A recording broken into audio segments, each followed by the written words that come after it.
आपका डिजीज में bacteria discuss हो गया था, वायरल डिस्कस हो गया था, प्रोटोजोआ डिस्कस हो गया था, हेलमिंथिक डिस्कस हो गया था।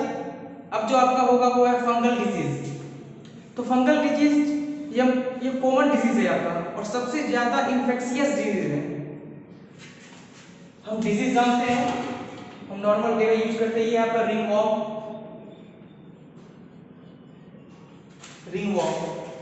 अब रिंगवॉर्म किस ऑर्गेनिज्म से हो रहा है, फंगल ऑर्गेनिज्म क्या क्या है जिसके कारण से आपका रिंगवॉर्म हो सकता है, देखते हैं हम।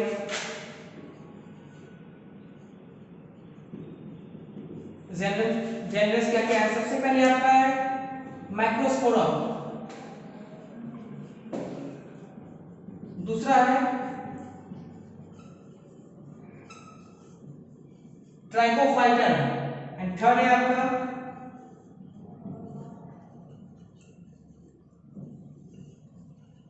इपिडर्मिफाइटम। है तो बहुत और भी आपको फंगल डिजीज है जिससे हो सकता है आपका रिंगवॉर्म, पर बेसिकली आपको ये तीन बस नाम देखना है। एक है आपका माइक्रोस्पोरम, दूसरा है ट्राइकोफाइटम एंड थर्ड है आपका एपिडर्मेटोफाइटम। डिजीज है आपका रिंगवॉर्म। अब हम देखते हैं सिम्टम।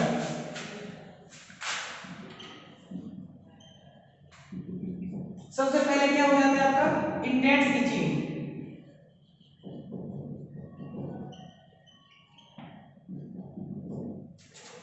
देन स्किन ड्राई हो जाता है, और क्या क्या हो सकता है, स्केली स्किन हो सकता है। तो ये बेसिकली आपका सिम्टम है। तो ये कहां कहां होता है आपका, नॉर्मली वैसा सरफेस या वैसा स्किन जो आपका मुड़ा हुआ हो, जैसे आपका टो के बीच में, गोइन के बीच में, इस जगह आपका रिंगवॉर्म ज्यादा हो सकता है। टोज में आपका ज्यादा होता है, फिंगर क्लैप में उसको ज्यादा हो सकता है आपका। जहां जहां आपका स्किन जुड़ा हुआ है वहां वहां पे आपका हो सकता है वो। तो बेसिकली ये है आपका फंगल डिजीज। पहला आपका रिंगवॉर्म ऑर्गेनिज्म हो गया आपका माइक्रोस्पोरम, ट्रैकोफाइटम, एपिडर्मेटोफाइटम, और सिम्टम आपका इंटेंस इचिंग होगा, ज्यादा होगा, और आपका स्किन आपका पूरा ड्राई हो जाएगा, स्केली हो जाएगा। और देखिए ये मॉइस्ट सरफेस और हॉट सरफेस पे ज्यादा होता है। अगर वो सरफेस, अगर आप ज्यादा धूप में निकलोगे तो उस सरफेस से ज्यादा इचिंग करेगा, और मॉइस्ट सरफेस पे। तो इसके लिए फेवरेबल कंडीशन क्या है,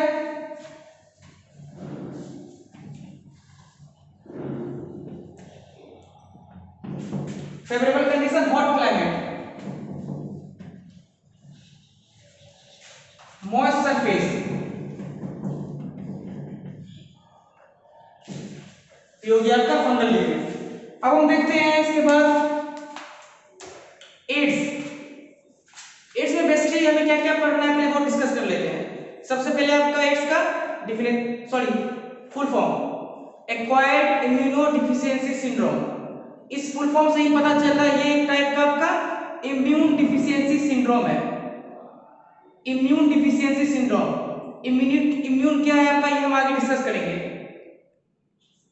इम्यून मतलब ये होता है आपका बॉडी का वैसा मैकेनिज्म जो आपको बाहर के इन्वायरमेंट के माइक्रो ऑर्गेनिज्म जो आपके शरीर पे अटैक करता है उससे बचाता है, डिजीज होने से बचाता है। जिसका इम्यून सिस्टम ज्यादा वीक होता है उसमें डिजीज होने की ज्यादा क्षमता होती है। जैसे आपका ओल्ड एज में आपका इम्यून सिस्टम वीक हो जाता है, इसलिए ओल्ड एज में डिजीज ज्यादा होता है। तो ये हो गया आपका, और ये भी एक टाइप का वायरल डिजीज है। कौन सा वायरस से होता है, रेट्रोवायरस। रेट्रोवायरस नाम का एक वायरस है जिसके कारण से आपका एड्स होता है। ये इसलिए बेसिकली हमें पढ़ना है, ये आपका सिम्टम है। इससे पहले आपका क्या क्या मिसकंसेप्शन है ये देखना है। सोसाइटी में क्या क्या मिसकंसेप्शन है, टच करने से होता है, हग करने से होता है, किस करने से होता है, खाने से होता है, ये सब का मिसकंसेप्शन है। बट यही हमारा फॉलो हो रहा है डेली लाइफ में। तो ये हमें हटाना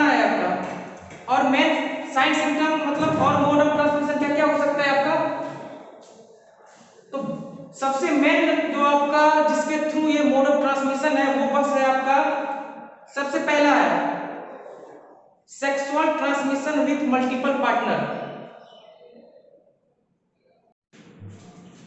तो हम देख रहे हैं आपका एड्स। सबसे पहले एड्स का फुल फॉर्म जो हम जानते हैं, एक्वायर्ड इम्यूनोडेफिशिएंसी सिंड्रोम। एड्स जानने से पहले हम आपका इम्यून जानेंगे। इम्यून वर्ड है क्या? इम्यून का डिफिनेशन होता है आपका बॉडी का रेसिस्टेंट अगेंस्ट डिजीज। ये आपको डिजीज होने से बचाता है या उसको रेसिस्ट करके रखता है। जैसे आपका कोई भी आप वैक्सीन लेते हैं, या आप आगे टॉपिक में डिस्कस करेंगे, इम्यूनिटी एक टॉपिक है आपका। तो आप वैक्सीन लेते हैं, वैक्सीन का काम क्या है आपका, जो डिजीज हो गया आपका, जो माइक्रो ऑर्गेनिज्म प्रेजेंट है इस कारण से डिजीज हो रहा है, उससे आपको प्रोटेक्ट करता है। तो ये आपका, हम सबसे पहले देखते हैं mode of transmission.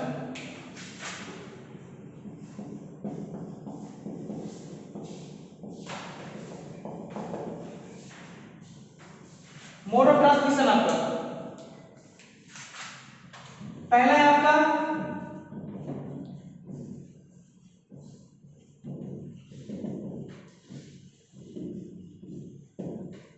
Sexual contact with multiple partner. दूसरा ब्लड ट्रांसफ्यूजन, एक ही नीडल से अगर बार बार कोई दूसरा यूज कर रहा है तो उससे भी हो सकता है आपका। और क्या हो सकता है, प्लासेंटा के थ्रू ये मदर टू फीटस में भी आ सकता है। ये अगर मदर को है एड्स तो थ्रू प्लासेंटा ये आपके फीटस में भी जा सकता है।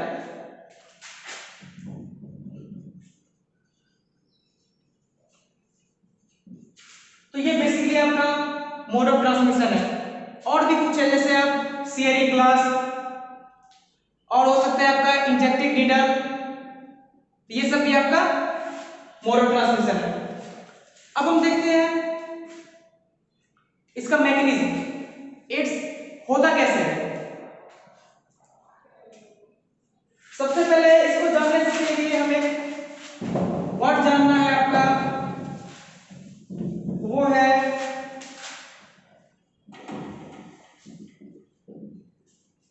फैगोसाइटोसिस। एक हम वर्ड जानेंगे, टर्म है आपका फैगोसाइटोसिस।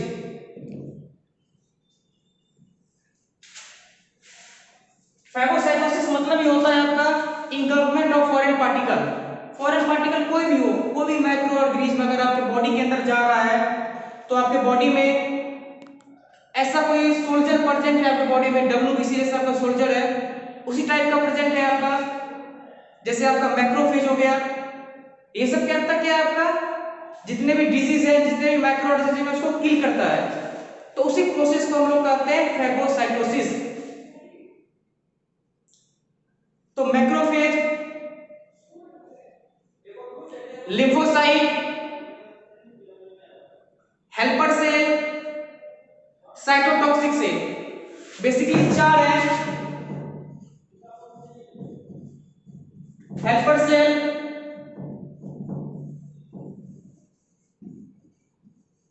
मैक्रोफेज,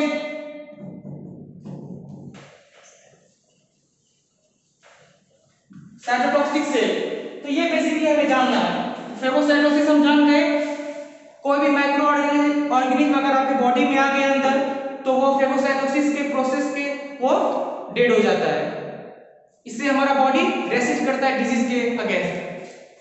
अगर आपकी बॉडी में मैक्रोफेज या हेल्पर सेल या साइटोटॉक्सिक सेल खत्म हो जाता है या रप्चर हो जाता है तो आपका इम्यून सिस्टम वीक हो जाता है। तो इम्यूनिटी आपका दो टाइप का होता है, एक होता है सेलुलर इम्यूनिटी, एक होता है ह्यूमरल इम्यूनिटी। तो ये सब जो आपका टी हेल्पर सेल, ये सब जो साइटोटॉक्सिक सेल, ये सब है आपका सेलुलर इम्यूनिटी। अब हम आगे देखते हैं इसका मैकेनिज्म।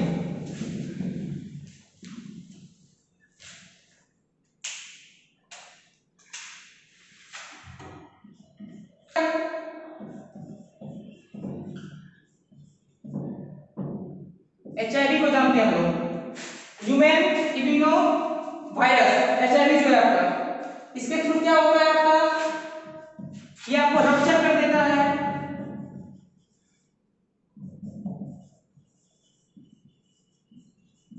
टी हेल्पर सेल को, ये हेल्पर सेल को रप्चर कर देता है। हेल्पर सेल को हम लोग लिखते हैं Cd+4 से। ये क्या कर देता है आपको, टी हेल्पर सेल को रप्चर कर देता है, जिसके कारण से आपका इम्यून सिस्टम वीक हो जाता है। तो इम्यून सिस्टम आपका दो टाइप का है, एक तो आपका सेलुलर हो सकता है या आपका ह्यूमरल हो सकता है। इसके बाद आपका एक इन्फेक्शन होता है जो हम अभी डिस्कस करेंगे, वो है आपका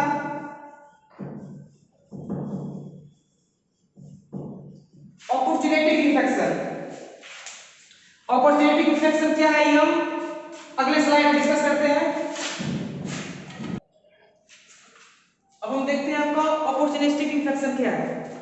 अच्छा, इससे पहले हम इसका मैकेनिज्म फिर से डिस्कस कर लेते हैं, रिकॉल कर लेते हैं। सबसे पहले ये आपका रप्चर किया आपको हेल्पर सेल को, जिसको हम कहते हैं CD4+T से। ये रप्चर होने के बाद आपका क्या होता है, जो आपका फेगोसाइटोसिस करता है आपका, जैसे मैक्रोफेज हो गया, ये भी आपका रप्चर हो जाता है, जिसके कारण से आपका फेगोसाइटोसिस प्रोसेस नहीं होता है। फेगोसाइटोसिस प्रोसेस नहीं हुआ तो माइक्रो ऑर्गेनिज्म या कोई भी बाहर का फॉरेन पार्टिकल किल नहीं हुआ। इसके कारण से आपका इम्यून सिस्टम वीक हो गया। इम्यून सिस्टम वीक कैसे हो सकता है, एक तो आपका सेलुलर इम्यूनिटी वीक हो सकता है या एक ह्यूमरल इम्यूनिटी वीक हो गया। तो इम्यून सिस्टम वीक हुआ, इससे डायरेक्ट भी आपका एड्स हो गया। और एड्स में एक डिजीज भी हो सकता है आपका, जिसको अपॉर्चुनिस्टिक इन्फेक्शन कहते हैं। एड्स में और साथ में क्या क्या डिजीज हो सकता है, तो अपॉर्चुनिस्टिक इन्फेक्शन मतलब होता है the organism which do not cause disease in their normal habitat, but when immune system is weak it cause disease। Normally ये डिजीज कॉज नहीं करता है आपका नॉर्मल हैबिटेट में, जैसे आपका स्किन में स्ट्रेप्टोकोकस एपिडर्मिस, नोज पे स्ट्रेप्टोकोकस ऑरियस, ये सब नॉर्मल हैबिटेट में डिजीज नहीं करता है। लेकिन अगर आपका इम्यून सिस्टम वीक हो गया तो ये डिजीज करता है। तो इसमें एड्स में और क्या क्या डिजीज हो सकता है ये हम देखते हैं।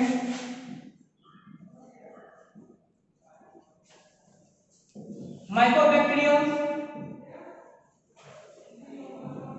ट्यूबरकुलोसिस, जो एक बैक्टीरिया है जिसके कारण से आपका ट्यूबरकुलोसिस हो सकता है। दूसरा viral disease CMV, cytomegalovirus, इससे आपका निमोनिया हो सकता है। तो ये कुछ डिजीज है आपका, जैसे बैक्टीरिया हो गया आपका, इससे आपका माइकोबैक्टीरियम ट्यूबरकुलोसिस जो एक बैक्टीरिया है, ट्यूबरकुलोसिस भी हो सकता है आपको। और नेक्स्ट है आपका वायरल साइटोमेगालो वायरस, इससे आपका निमोनिया भी हो सकता है।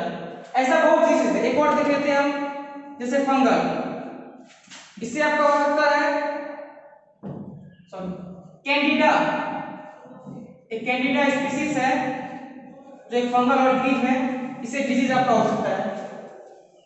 तो बेसिकली कोई फिक्स ऑर्गेनिज्म नहीं है कि यही डिजीज होगा इसके पास।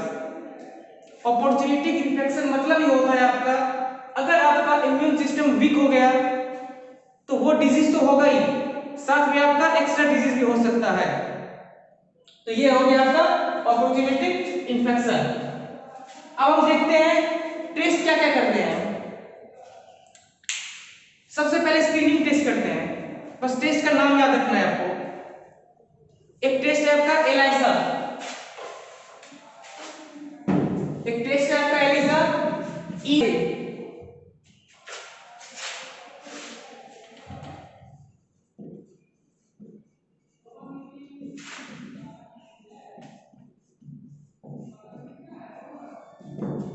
इसका फुल फॉर्म होता है एंजाइम लिंक्ड इम्यूनो सप्रेसेंट एसे। बस आपको टेस्ट का नाम याद रखना, ये टेस्ट करते हैं। दूसरा कंफर्म टेस्ट। कंफर्मेटरी टेस्ट क्या होता है, कौन सा टेस्ट करते हैं इससे कंफर्म पता चल गया मुझे, ये है आपका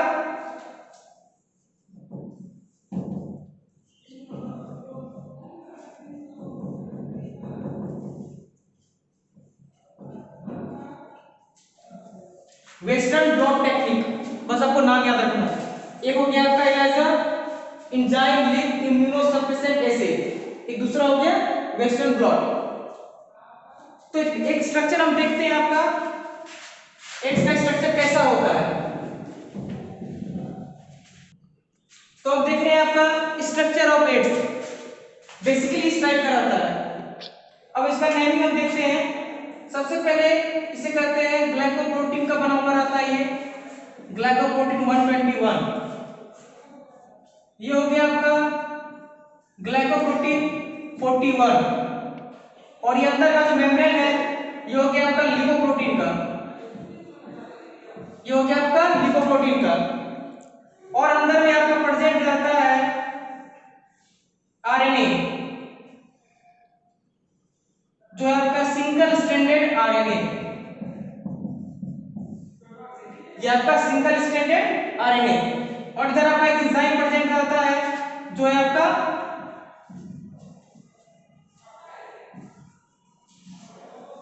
प्रोटिएसेस।